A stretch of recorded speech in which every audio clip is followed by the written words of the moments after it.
आज के वक्त में भारत की महिलाओं में सर्वाइकल कैंसर के मामले काफी देखे जा रहे हैं और भारत में सर्वाइकल कैंसर दूसरा सबसे कॉमन कैंसर है।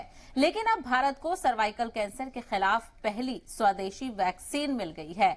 इसका नाम है QHPV यानी क्वाड्रिवेलेंट ह्यूमन पॉपिलोमा वायरस वैक्सीन। इसे सीरम इंस्टीट्यूट ऑफ इंडिया और केंद्र सरकार के डिपार्टमेंट ऑफ बायोटेक्नोलॉजी ने मिलकर बनाया है। केंद्रीय राज्य मंत्री जितेंद्र सिंह और SII के प्रमुख आधार पूनावाला ने ये वैक्सीन लॉन्च कर दी है।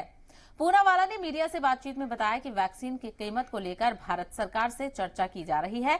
हालांकि ये टीका सस्ता होगा और इसकी कीमत 200 से 400 रुपए के बीच होगी। फिलहाल वैक्सीन के रिसर्च और डेवलपमेंट से जुड़ा हुआ काम हो गया है और अब इसे मार्केट में उतारने की तैयारी जारी है। अब आपको बता दें कि सर्वाइकल कैंसर क्या है। सर्वाइकल कैंसर महिलाओं में सर्विक्स के सेल्स को इफेक्ट करता है। सर्विक्स यूट्रस के निचले भाग का हिस्सा है और ये वजाइना से ही जुड़ा होता है। कैंसर इस हिस्से के सेल्स को इफेक्ट करता है। सर्वाइकल कैंसर के ज्यादातर मामले ह्यूमन पैपिलोमा वायरस के अलग अलग तरह के स्ट्रेन की वजह से होते हैं।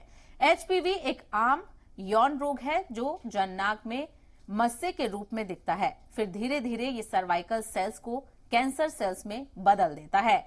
वर्ल्ड हेल्थ ऑर्गेनाइजेशन की international agency for research on cancer के मुताबिक भारत में सर्वाइकल कैंसर के 1.23 लाख मामले हर साल आते हैं। इसमें करीब 67,000 महिलाओं की जान चली जाती है। ये कैंसर मुल्क में महिलाओं को होने वाला दूसरा सबसे सामान्य कैंसर है। इसी तरह की जानकारी के लिए जुड़े रहें जी सलाम के डिजिटल प्लेटफॉर्म के साथ।